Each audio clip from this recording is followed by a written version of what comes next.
What's up? What's up? What's up, everybody? How's everybody doing today? Today is another lunchtime vlog, and I'm so happy to be with you guys today. These last few days have been so nice for me. I started the 30-day self-care challenge in honor of my birth month. So happy birth month to all the September Virgos out there. So glad that our month has finally come. I really didn't know what I was going to do or what this month was going to look like. But I'm glad that I was able to think of something because I wanted to celebrate my birth month, not just my birthday, but my birth month.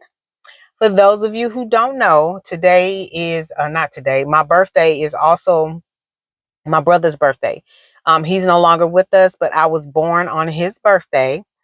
And my mother has a story about that, that he got a thither for his birthday.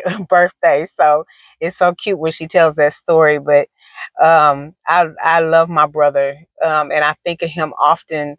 I think about his creativity, and I think about his love, and I think about I have so many memories of conversations that I had with him and just being around him, and he was just like, he felt I was his, he was mine. And so he's my heart, and I think of him often. And I'm glad that I had him in my life for the length of time that he was there. It does make me sad sometimes that he's gone, and I know it makes my mom sad, but um you know, he was awesome. But anyway, today I wanted to just come and talk about how things have been going. And I had kind of a funny story I want to share with you guys. So won't get into that right this second, but just so September 1st was on Sunday, and that is when the self-care challenge kicked off. And y'all know every video I've been putting the 30-day prompts for things to do for each day in the videos. This is so that you have an idea of where to start. Again, I said this in my other video. You don't have to use the prompts. You can completely decide to do something different.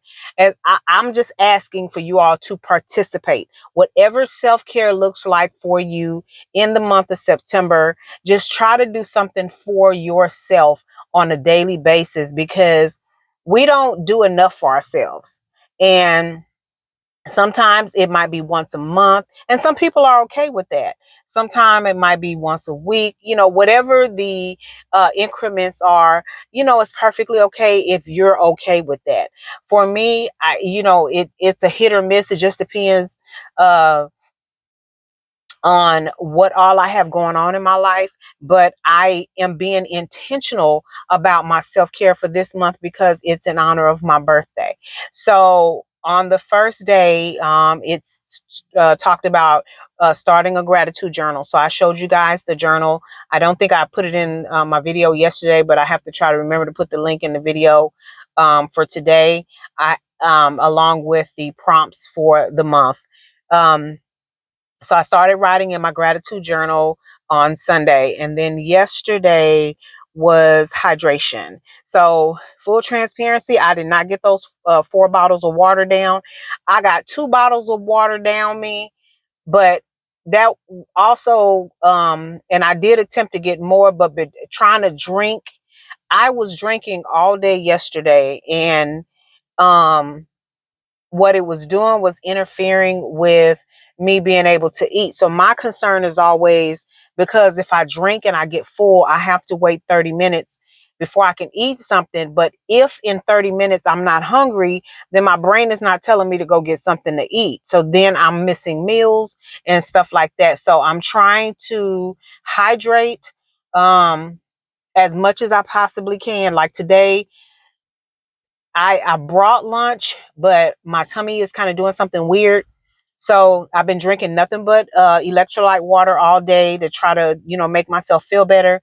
But uh, I had soup instead of what I brought for lunch, because, and I'm telling you, that first spoonful. My stomach, I mean, it felt so good going down. So I'm glad that I opted to go with soup instead of eating what I brought. Now, don't get me wrong, what I brought, I cooked and it was good, but my body just wasn't going to be able to process it because I fixed the steak yesterday with some rice, and then I took some squash, bell peppers, mushrooms, and onions, and I sauteed that as a vegetable on the side. And that's what my husband had yesterday when he came in. And it, I ate a little bit of it, but I couldn't eat much. Again, like I said, I had been drinking so much throughout the day until I just didn't have room for much food. I ate as much as I could. So anyway, that was yesterday, the hydration.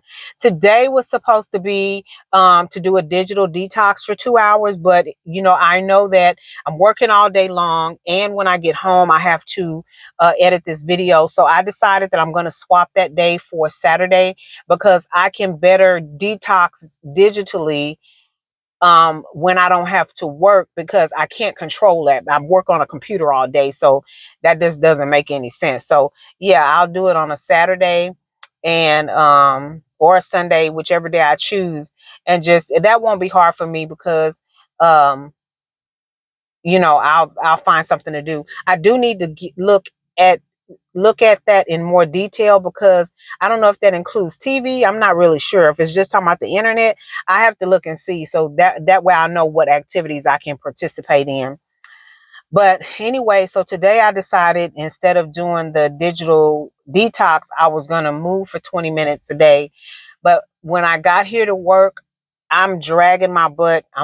My muscles and my body is like really, really tight, and I know walking probably would have helped, but I didn't want to take the chance. So I'm going to figure out something else to do. I got, several hours before the day is over with. So I have several hours to think of something to do to as a form of self-care today. Heck, I might have already done it since I ate the soup. I'm taking care of my body and I'm hydrating my body. So we'll see. I did also write in my journal today. But one of the things that I wanted to mention was the reason that self-care is so extremely important to me is because self-care helps you to understand when you need to shift and pivot. It helps you to understand how to listen to your body. It helps you to understand how to gauge where you are emotionally and mentally and spiritually. I really want to learn more about um, how our bodies connect with earth and water and air and things like that. I'm so curious about that now since I started on this journey. I don't know anything about um what is it called? Oh Lord, my brain just went left. Astrology, but I did look up and I noticed that I don't know why I thought I was a water sign, but it says that Virgos are earth signs, and that means that we're grounded, and we're reliable and things like that. Now, don't get me wrong, those of you who are Bible-based Christians who are into organized religion, you believe what you believe, and I heard a lot of things when I was practicing organized religion about astrology being a superstition, and it's considered witchcraft and things like that. I can't speak to anything like that. I don't practice. I don't even know if you call it practicing astrology. I'm just always curious about different things. And in my opinion, you can never learn too much, because my thing is, how do you know when something is not good for you if you don't know anything about it? How do you know what to stay away from if you don't learn about it? So to me, you have to learn about everything in order for you to make a decision about what you want to implement as a practice in your life. So when I mention astrology and different things like that, I'm not a person who, I'm not out here trying to, do things like mystically or anything like that. I'm just naturally curious about, what it is and what they say, and how do people incorporate things like that into their life. But the thing of it is, they used astrology as a form of navigation, like back in the day before like when they was riding camels and horses, and there was no carriages and, things like that. So the sun, the moon, the stars, they've been around far longer than we have. And people have learned to use our um solar system and our environment in order to know how to get from one place to another. How do you know where you live on the East Coast, or you live on the West Coast, or you live up north or live down south? It's because somebody figured out that the sun rose in the east and it sets in the west, rise in the east and it sets in the west. So you can follow the sun. If you're going west, if the sun is going down, that's the direction that you need to go. So there's a lot of things about astrology and about the world that I've just kind of been like, from my childhood, been kept like in a box, that as an adult, I'm allowing myself to be open-minded and just learn different things. And it's not because I want to do something bad with the information, but to me, an educated and a mature person would want to know, would want to learn. And so that's where I am. So where does all of this come from? Shifting and pivoting. You learn to shift and pivot in your thought, but you also learn to shift and pivot physically, because you have to figure out what is working and what's not. And so with that being said, I was telling you the funny story. So my kids, from as far back as I can remember, definitely by the time they were in elementary school, I did a lot of moving around, like in the house, doing chores, doing laundry, doing this, doing that. And anybody who's a mother would know that at some point your kids was underfoot. There was a time when you could turn around and you about knocking a child over because they're literally right behind you. And so sometimes when I was moving about and the kids were on the floor, they might have their legs open, or they might have their legs stretched out, or whatever the situation was. And even my husband was the same way. So it got to a point where, especially after this one incident, and I can't remember if it was my daughter or my son, but it wasn't my husband. I was walking in the direction where they were sitting on the floor. And as I was approaching them, whichever child it was moved at the same time that I was stepping, and I wound up stepping on his or her leg. I'm just gonna say it was my son because I can't remember. But I wound up stepping on his leg, and I was so terrified that I broke it, because the way that I stepped down was with the intention of stepping over, but he moved. And so it freaked me out so bad. I made a rule right then and there. I said, listen, if I'm coming your direction and you are sitting somewhere, do not move. Let me step where I know to step. If you move, then I don't know where to step. So either I get hurt or you get hurt. And so my husband, he overheard that. And from that point on, if anybody was sitting somewhere or doing something and I was coming in that direction, everybody would freeze like they were a block of cement. And it was hilarious. That is kind of what happened. We all had to learn how to shift and pivot so nobody got hurt, right?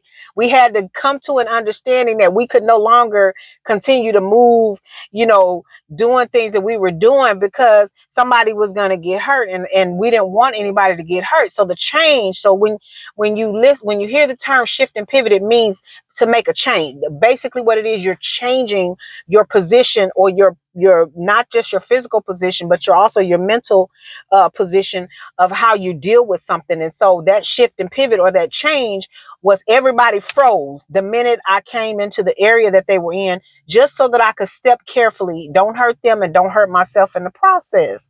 So the other day, I think it might have been like 2 weeks ago, my husband was sitting in a chair and he was watching television. I came in the room, and he had his legs out, and they were like in the path of where I was going to be walking, but I wasn't concerned about that. I know to say, excuse me, step over, keep it moving. Do y'all know he moved his legs and I almost tripped over him? And I looked at him and I say, dude, what are you doing? And he was so hyper focused on the TV that he wasn't paying attention to what he was doing, and moved just as I was about to step over his legs. And if I wasn't paying attention to what I was doing, I literally would have tripped over him, because like as I stepped over and he pulled his leg in, I would have gotten caught up into that and would have wound up on the floor. And I looked at him, I said, man, what you doing? What are you doing? I said, you know not to move when I said, what are you doing? So he just looked at him, he was like, oh, I'm so sorry. I wasn't paying attention. I was I was watching TV. He said he didn't even realize I was standing there. He was so like I said, hyper focused on this television program. He didn't even realize that I was like right there. And so my thing is, you see what happened. You make a change, and then if you don't communicate that change to the people that the change impacts, something doesn't go right. Everybody's not all on the same page. And this is the same thing with self-care. You have to, when it comes time for you to make the necessary changes in your life in order for you to be okay, so that you can interact with the people that's in your immediate circle or in your environment, you have to communicate the changes that you need to make in your life in order for them to be on the same page with you. So again, another example of that is, I was telling my husband, now I love to cook and I was so used to doing all the cooking, but at this point, sometimes I get tired. When I come home from work, I don't want to cook. I don't want to clean. I don't want to do any of that stuff. And so, he's accustomed to me just taking care of everything. So in order for me to be okay on that particular day, I had to say to him, hey, listen, either you're going to have to cook, I can stop and get something to eat, you can stop and get something to eat, but I can't do it today. I just can't do it today. And so that was a form of self-care for me, because I needed to shift and pivot in order for me to be able to find myself in a good place that particular day, because I wasn't in a good place. I wasn't in a good place mentally. I wasn't in a good place physically. My spirits was low, because I was tired, and, my energy was low and things like that. But unless I was able to communicate that to him, he wouldn't understand how to adjust on his end. So because of the fact that I needed to adjust on my end, I needed to communicate so he can adjust on his end. So see, how does all of this tie into self-care? Self-care is it includes self-love. It includes, and I was listening to a podcast earlier today. Hey, Dope Life Coach. And she talked about she was doing an interview, and she talked about the fact that I listened to like 3 of them. Might be getting them all mixed up, but she talked about it being okay for you to take care of yourself. And it's not so much that you are neglecting other people, but you need to be okay taking care of you, and you need to be the priority. And it's not to prioritize yourself over other people as if they don't matter, but you're prioritizing yourself and your self-care over other people so that you can be present and can be available for those people. Because if you don't prioritize your self-care, then when the time comes for you to support someone else, you don't have what you need in order to feed into them. You don't have the energy. Okay. You don't have the mental capacity. You don't have the patience. You might not have the time, so it's okay for you to prioritize your self-care. But again, if you get to a point where it is outside the norm of what your partner, what your family, what your people in your circle are accustomed to seeing, then that's where the communication comes in. That's where you have to communicate that you need to make an adjustment, because this is where you are presently and you need to be okay. And so once you make that adjustment and you communicate that to the necessary parties, then they can adjust if they need to on their side. And sometimes adjusting for like when you need to adjust for you, sometimes their adjustment actually helps you. You understand what I'm saying? So say, for example, in the situation of my husband cooking, him cooking, that helped me, because not only did I say, I don't have the capacity to do this today, I didn't even have to think about what to do, because he took the responsibility of not only making sure that I was going to be fed, or making sure that we had dinner, but making sure that I didn't have to even think about what that looked like. So he took something completely off of my plate. So I didn't have to stop and get food or anything. He said, I got it. I got home and dinner was good. He even brought my dinner to me. I was able to sit and relax and decompress and just woosah, you know. And so again, if communication is key in every aspect of your life, because you can't expect people to read your mind. You can't expect people to know what it is that you need and what it is that you want, no matter how strong the bond is between you and your significant other, or you know, you and your best friend, or no matter how strong that bond is, you still can't hold them to mind reading. You can't hold them to mind reading. And I always tell my kids, I know right now you're probably going to say that I didn't have to say this, but trust me when I tell you I have to say it, because I don't want it to come up later that it wasn't said. So for me, I'm one of those kind of people, even if I feel like the person will anticipate what I'm going to say, or anticipate how I feel or what I believe, I always speak the words, because at the end, they can't say that I didn't say anything, right? And so regardless of how small or how big it is, that has always been the way that I move. I always tell my kids, I'm going to say it, and I know you probably already know it, but at least this way, you can't say I didn't say the words. And I'm just real big on that. And that's why I tell people all the time, when it comes to holding me accountable for the things that I'm responsible for and my position in the relationships that I'm in, you have to speak the words. You can't assume that my brain is going to translate what it is that you're doing and how you're behaving and what you're saying into what you want me to know. You have to tell me what you want me to know. You can't beat around the bush. You got to come straight at me. I'm not saying being rude, being tacky, or being irresponsible with your words, but I am saying I'm one of those kind of people is that you have to tell me. And my thing is, if I do or say something that's offensive, or it rubs you the wrong way, if you never say anything to me about it, how do I know that that's what just happened? I can't make the assumption that I might look at you and see a look on your face, and maybe you didn't like what I said, but you didn't like what didn't you like about what I said? Was it the words? Was it my delivery? Was it the content? Like what? Unless you communicate these things, I don't know. So again, for self-care, I want you to think about self-care is personal. It is very personal, but that doesn't mean that it does not affect other people. So your self-care is for you. It is a personal task that you take upon yourself to make sure that you are okay, no matter what that looks like. It is 100% for you. But that doesn't mean that it doesn't impact other people. So when you have to shift and pivot, or you have to make some adjustments, or you need to make a change, much like driving a car, when you need to get over in that lane, you need to put on your signal. If you need to make a left turn, you need to put on your signal. You're letting people know in advance what it is that you're about to do, what change you're about to make. They don't always have to know why, but you need to at least express what is going on with you, so and let them know that this is what you need to do for yourself. And then that allows them the opportunity to shift and pivot, or make the change or the adjustment on their side. Okay, so I hope y'all got something out of that. I don't know where all of that came from, but I'm glad it came out, because I didn't know where I was going to go with this. I feel really good about this conversation. I feel good about my self-care journey. I feel like I'm growing. I was telling my husband the other day, I said I've just been in this headspace where I'm just, even in my moments where I don't physically feel 100%, I feel happy.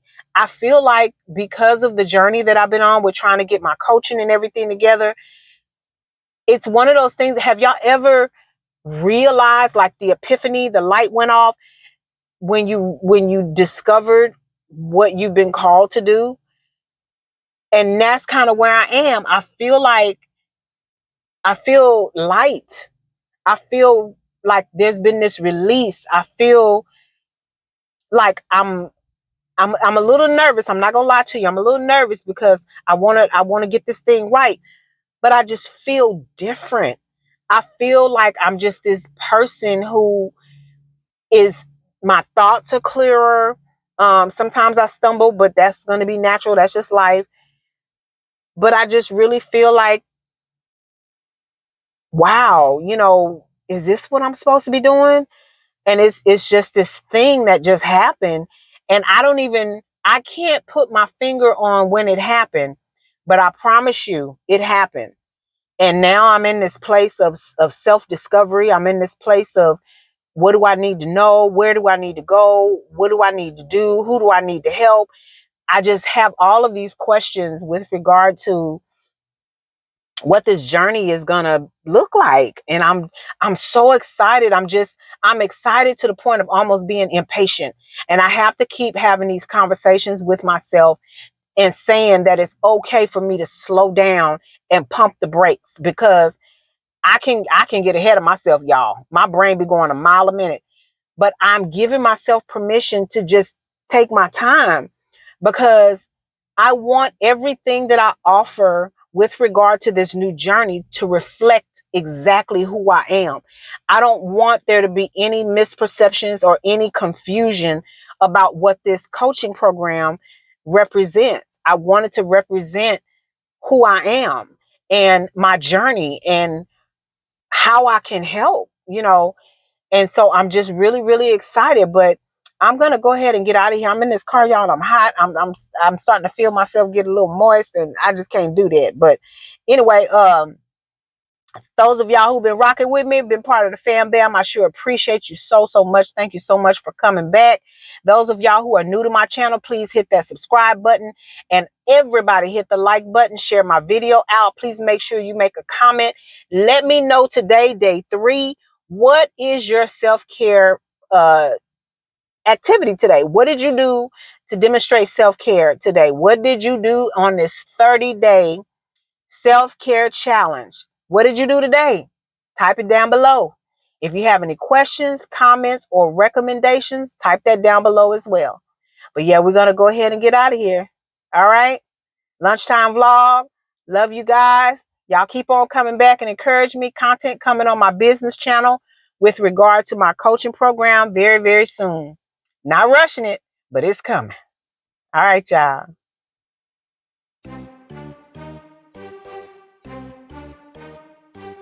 If you're not already a member of the Fetch fam, what are you waiting for? Go ahead and download that app, scan my QR code, and get to scanning those receipts. You might as well take advantage of it. You're already spending the money.